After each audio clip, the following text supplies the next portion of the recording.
going to hunt you down. He's going to find out what's going on. And that's good. That's good for everybody. That's how you should be looking at this. Like, wow, we have a brilliant mind that is examining these really corrupt and goofy systems and bringing in a bunch of psych. Just when it felt like the madness had peaked, boom, it blew up even bigger. Live on national television, Joe Rogan didn't just respond to Whoopi Goldberg. He unleashed. Why? Because Whoopi didn't just share an opinion. She dropped dynamite. With a calm voice and unshakable confidence, she accused Elon Musk of secretly using his billions to sway decisions inside the US government. No documents, no witnesses, no leaks, just a bold claim tossed out like brunch gossip. And the moment it hit the airwaves, you could feel it. This wasn't going to be just another news cycle. This was about to explode. I've been saying it for a while. Yes, you have. I've been saying that I think Elon Musk believes he's president. I do. Well, you've been calling him vice president. I've called him vice president. I called him president because I don't know what JD is doing. I hardly ever say. I don't remember the last time we even talked about JD. You're right. He's planning the presidency when they get rid of Trump. So you think it's Musk? Musk Vance? Possible. Hey, you know who? Stay away from the stairways.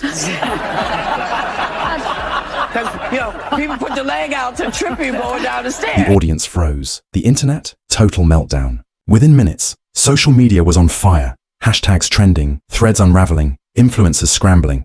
Even seasoned political analysts were speechless. And Elon Musk, he didn't post a single word, not a tweet, not a press release, just silence, followed by lawyers. Days later, Whoopi was slammed with a defamation lawsuit, fast, sharp, and brutal. And when she walked into that courtroom, gone was the confident host from The View. She cracked, tears, shaking hands, a soft, broken apology. She begged the judge for mercy, because let's be real, her entire career was now on the chopping block. But Rogan, he wasn't buying the act. She knew what she was doing, he growled on his podcast. You don't get to throw bombs like that on live TV and call it a mistake. That one sentence hit harder than anything she'd ever said on air. Even her loyal supporters went silent. Why?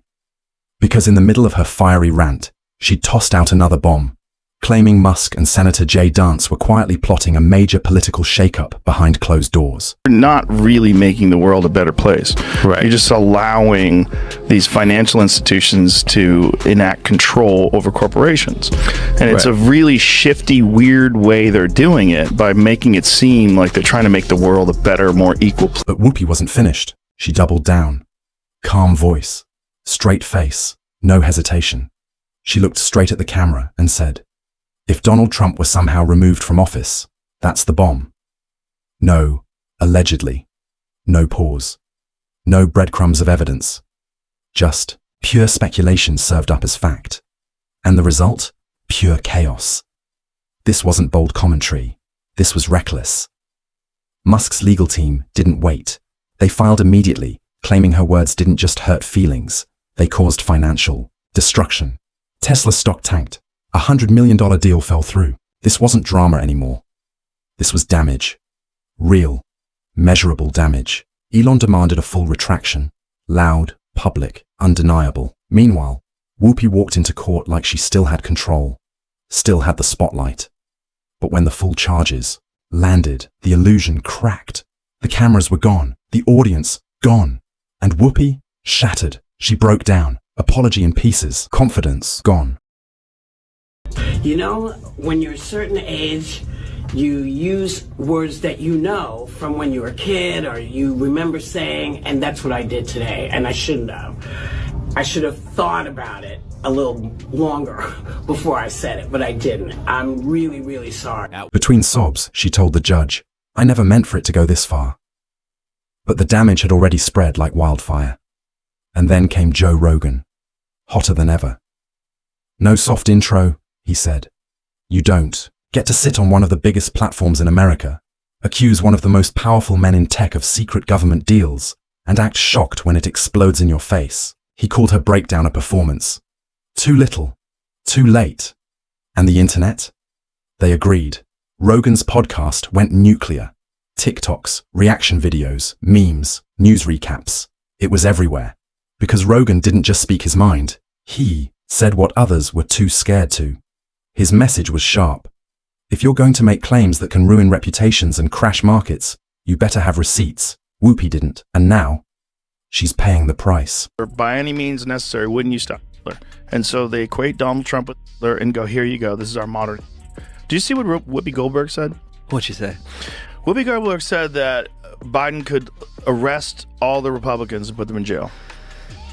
You just need to see how unhinged this kind of thing. Joe Rogan lit it up. No spin, no polish, just the truth. Loud, unapologetic, and unforgiving. He broke it all down, showed the clips, named names, listed dates. Then he turned to the camera and said it straight. This isn't loyalty, this is fake loyalty, for clicks, for drama, for attention. And then the fire really started. Stop swallowing what they feed you, he warned. Start asking real questions. Is this about truth anymore? Or is it all a performance, staged, to protect the powerful? His voice cut through the noise like a blade. He wasn't calling it a slip-up, he called it manipulation. The media, he said, had stopped serving facts. They sold chaos. And now, the chaos they pushed. It's burning everything in its path. Meanwhile, back in court, Whoopi's tears flowed again. I didn't mean to hurt anyone, she cried. But this wasn't the view. No clapping audience, no edit button, just cold, hard judgment. Elon's lawyers came in like a storm, files in hand, fury in their eyes. The apology, too late. The damage, already carved into headlines. Rogan didn't hold back. She thought her fame would shield her, that she could light the fuse and walk away, he said. But the safety net, gone. Elon's team isn't here to talk it out. They're here to shut it down.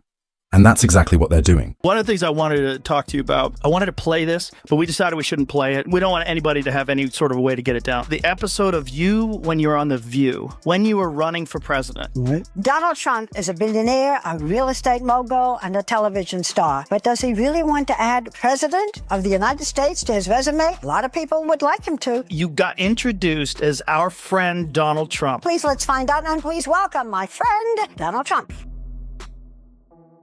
That's right. Whoopi Goldberg gives you a big hug and a kiss. Joy Behar gives you a big hug. Barbara Walters gives you a big hug. They all loved you. Behind closed doors, this case is becoming seismic.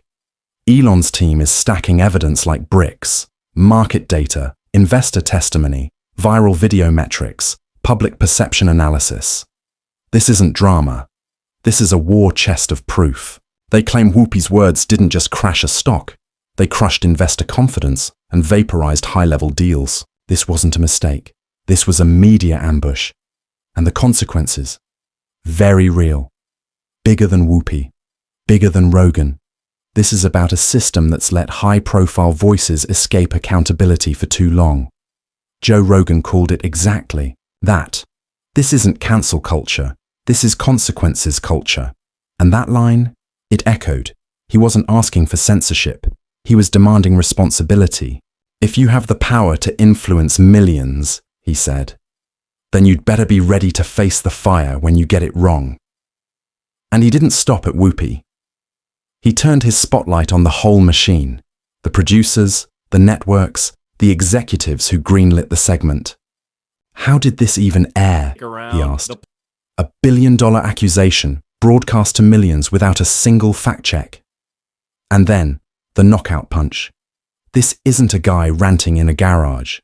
This is primetime TV. You don't get to wing it just because the narrative fits.